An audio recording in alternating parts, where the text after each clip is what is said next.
Eh bien, bonjour, bonsoir, j'espère que vous allez bien. C'est Flo. Aujourd'hui, on se retrouve pour les spoilers du chapitre 237 de Jujutsu Kaisen. Avant que cette vidéo ne commence, je vous le rappelle, si vous voulez me soutenir sur la prochaine vidéo, n'oubliez pas de vous abonner à la chaîne et c'est parti. Alors, nous reprenons la suite des événements. Nous voyons Kashimo qui entre en scène. Un autre personnage rejoint le champ de bataille. Celui-ci se tient à l'écart sur un énorme bloc de glace. Voici le commentaire de l'éditeur en début de chapitre. La bataille contre le plus fort, le dieu du tonnerre Kashimo entre sur le ring. Ce n'est plus une bataille des plus forts, mais c'est le combat contre le plus fort à partir de maintenant. Nous voyons alors le personnage qui se trouve au loin. Ce n'est autre que Urahome, mais quelqu'un d'autre arrive et c'est Akari qui va alors lui lancer un défi pour se battre contre. Il dit qu'il a fait une promesse et qu'il ne peut pas laisser Urahome vivre. Akari va ouvrir son domaine, son territoire, et Urahome va activer formation de glace contre lui. Même si le domaine de Akari a capturé Urahome, le bloc de glace va continuer de tomber. Il va alors s'évaporer soudainement et Kashimo remarque que tout cela avait pour but de livrer quelque chose à Sukuna. Et cette chose n'est autre que une arme maudite que Yorozu a construite en échange d'un vœu de mort contraignant. C'est l'arme maudite Kamutoke. Directement après avoir récupéré cette arme, Sukuna va lancer une attaque électrique sur Kashimo avec son arme maudite. Et il va dire bon vieux temps. Mais attention, par coïncidence, nous allons voir que l'énergie occulte de Kashimo l'a rendu résistant à l'électricité, donc ça n'a eu aucun effet. Par la suite, Kashimo va interroger Sukuna. Il va lui demander es-tu devenu le plus fort ou est-ce que tu es né comme le plus fort? Sukuna va lui répondre qu'il ne sait pas car à la base il était un enfant non désiré.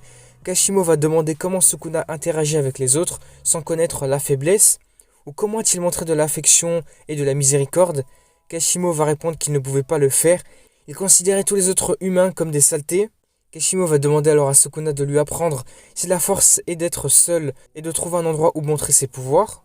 Est-ce la punition des gens forts? Sukuna va qualifier Kashimo d'extravagant. Il ajoute que Gojo lui-même était aussi extravagant. Sukuna va alors se taper un petit peu la tête avec son arme et va comme appeler Kashimo à le combattre. Et c'est ainsi que le combat Kashimo versus Sukuna va commencer. Nous allons voir Kashimo tenter de frapper Sukuna avec son bâton, mais Sukuna va le bloquer avec son arme occulte. Kashimo va alors reculer et activer son sort, qu'il intitule Genjuku Asaku, qui pourrait se traduire par quelque chose comme Phantom Beast Umber, donc en français Ombre de la bête fantôme. Donc ça c'est une traduction vraiment approximative, parce que déjà que c'est une traduction approximative de l'anglais, tu traduis ça approximativement en français, voilà, faut pas trop faire attention. Donc après avoir utilisé son sort, nous allons voir qu'il va donner un coup de poing au visage de Sukuna. Kashimo va ensuite charger une attaque de type souffle et va l'envoyer sur Sukuna. Le narrateur va ensuite expliquer que la technique occulte de Kashimo remodèle en fait son corps pour qu'il soit capable d'envoyer n'importe quel type d'attaque que Kashimo peut créer à partir de son énergie occulte. Kashimo va alors réussir à donner un autre coup de poing. Cette technique occulte améliore son agilité et les zones qu'il projette évaporent tout ce qui est touché. Cependant, comme on l'apprend, Kashimo va surpasser beaucoup trop le corps humain pour y parvenir. C'est alors pourquoi, une fois sa technique occulte terminée, une fois qu'il l'a abouti, le corps de Kashimo va se briser. Alors voici l'explication du pourquoi Kashimo ne peut utiliser son sort qu'une seule fois. C'est justement parce qu'une fois qu'il a utilisé, son corps va être détruit en miettes. Alors est-ce que ça signifierait qu'il meurt? Donc en fait cette technique serait une sorte de sacrifice. Continuons, le narrateur va commencer alors à expliquer que Sukuna avait une méthode pour faire revivre son corps d'origine une seule fois, donc sans utiliser de sort d'inversion. Mais Sukuna l'avait intentionnellement interrompu, mais il va le remettre en avant. Et c'est ainsi que Ryomen Sukuna, à l'ancien temps, on va dire, est de retour. Le narrateur va dire ensuite la transformation de la réincarnation a été reprise. Et voici le commentaire à la fin du chapitre. Manifestation de la vraie forme de Sukuna. Nous apprenons qu'il n'y a pas de pause la semaine prochaine. Et puis comme vous l'avez remarqué, pas de Gojo dans ce chapitre. Mais qu'est-ce que c'est que ça, Gege? Mais qu'est-ce que tu fais? Pourquoi tu nous mets pas Gojo dans le chapitre? Là c'est justement pour embêter les fans de Gojo, c'est n'importe quoi. Moi aussi également, hein, ça me fait ça. Pourquoi ne pas avoir mis Gojo? J'avais envie de le revoir. Qu'est-ce qui se passe avec lui? Est-ce qu'il est vraiment mort? Bon, à mon avis, il est sûrement mort, mais bon, on sait jamais, tu vois, sort d'inversion, même pas. Non, en vrai, peut-être qu'on est trop dans le déni, je ne sais pas, mais on aurait pu le revoir, on ne sait pas, il y a beaucoup de théories là-dessus.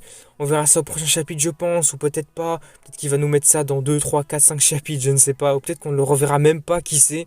En tout cas, espérons peut-être qu'il pourrait revenir, notamment en perdant son énergie occulte. En tout cas, Gojo reviendrait à la vie, mais perdant son énergie occulte ou perdant son sixième œil, quelque chose comme ça. Une sorte de sacrifice de son pouvoir pour revivre. Alors, est-ce que en vrai, ça serait très intéressant pour le personnage? Je ne sais pas, mais ça permettrait de le garder en vie, comme certaines personnes le diraient. Enfin, en tout cas, c'est comme certaines personnes l'avaient théorisé sur les réseaux. Du coup, voilà, le chapitre et les spoilers s'arrêtent ici sur la réincarnation, enfin en tout cas de la forme de Sukuna. et qui évidemment se retrouve face à la technique occulte de Kashimo qu'il l'avait cachée depuis très longtemps, il me semble, je sais même plus exactement, ça faisait très longtemps qu'on l'avait pas vu. Du coup voilà, on a l'explication du pourquoi il ne l'utiliserait pas et pourquoi il ne peut l'utiliser qu'une seule fois. C'est parce que son corps se brisera une fois qu'il l'aura terminé d'utiliser. Alors c'est vrai que c'est assez fou. Alors dites-moi ce que vous en pensez. Est-ce que ça signifie que son corps va être détruit? Est-ce qu'il meurt tout simplement à la fin de sa technique? Est-ce que sa technique c'est une sorte de sacrifice pour avoir un pouvoir très grand? Du coup, voilà, on s'arrête là. N'hésitez pas à me faire part de vos théories, vos attentes, vos idées, etc.